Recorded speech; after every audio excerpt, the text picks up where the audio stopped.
हे अर्जुन, इसलिए तुम्हें न रिश्तों से मोह करना चाहिए, न रिश्तों के टूटने का शोक करना चाहिए।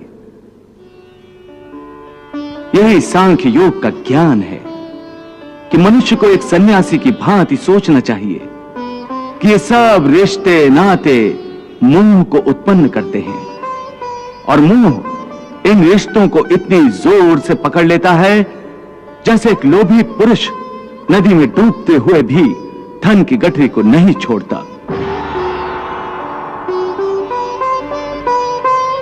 और आखिर में उसी गठरी के बोझ से खुद भी डूब जाता है।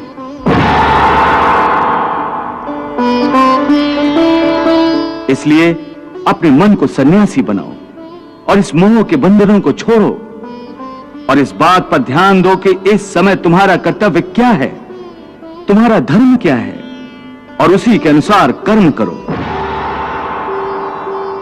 प्रभु, भगवान श्री कृष्ण एक और तो अर्जुन को यह समझाने का प्रयास कर रहे हैं कि ये रिश्ते नाते सब व्यर्थ हैं, इनका मोह त्याग दो, इन बंधनों से मुक्त हो जाओ।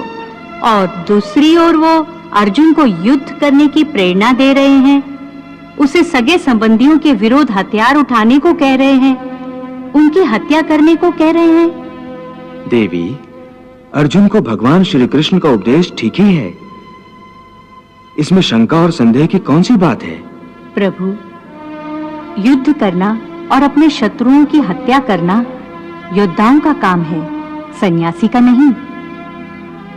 परंतु भगवान श्री कृष्ण अर्जुन को संसारी मोह त्यागने को भी कह रहे हैं और युद्ध करने को भी कह रहे हैं। तो भला एक ही समय में एक मनुष्य योद्धा भी बने और सन्यासी भी बन जाए, ये कैसे संभव है? ये तो परस्पर विरोधी विचार है। सन्यासी हो जाए तो युद्ध क्यों करे, और युद्ध करे तो सन्यासी कहाँ रहा? नहीं देवी, भगवान श्री कृष्ण ने अर्जुन को सन्यासी बनने का उपदेश नहीं दिया, बल्कि मन से सन्यासी बनने को कह रहे हैं। सन्यासी बनने का उपदेश नहीं दिया तो फिर मोह त्याग की मांग का क्या अर्थ है? देवी, भगवान श्री कृष्ण इस संसार को त्यागने के पक्ष में नहीं है।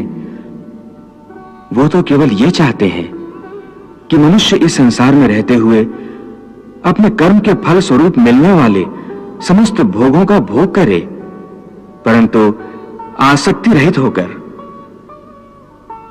मनुष्य को मुक्ति के लिए सन्यासी बनने की आवश्यकता नहीं है। केवल मन से सन्यासी बनकर अपने सुख दुख को भोगता हुआ भी अपने धर्म को न भूले, मोह माया के चक्कर में पड़े बिना अपने धर्म को निभाए। सन्यासी नहीं, सन्यासी की भांति कर्म करे।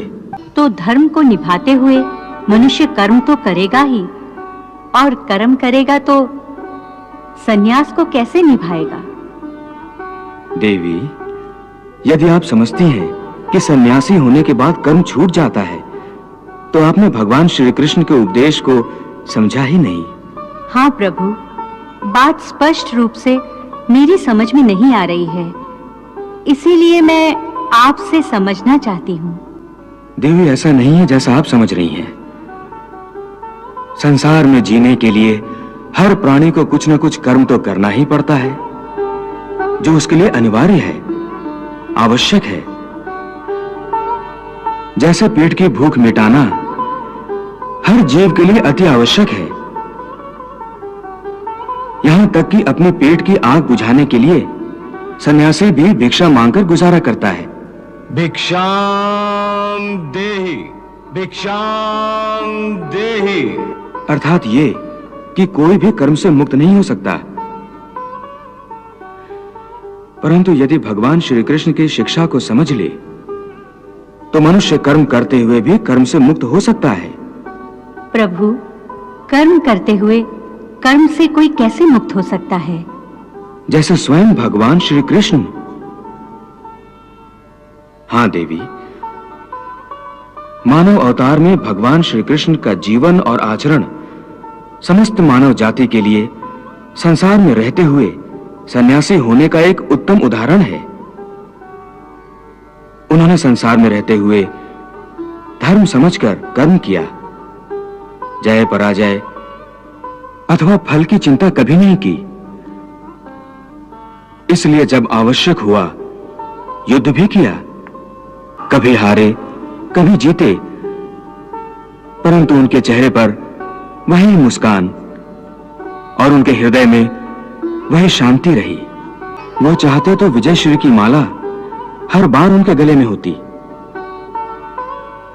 उन्होंने कर्म करते हुए भी लाभ हानि या उसके परिणाम की चिंता कभी नहीं की और अपने कर्तव्य पथ से कभी नहीं हटे। संसारी रिश्ते से कंस उनका मामा था, परंतु धर्म की रक्षा के लिए उन्होंने उसका संहार करने से भी मुंह नहीं मोड़ा। सो देवी, भगवान श्री कृष्ण अर्जुन को इसलिए यह उपदेश दे रहे हैं कि तेरा धर्म युद्ध करना है, परंतु यदि तू इस भावनाओं की नदी में बहता रहा और मन को अपने वश में ना कर सका, तो तू अपने धर्म का पालन नहीं कर सकेगा। इसलिए मन को सन्यासी बना और अपने क्षत्रिय धर्म का पालन कर।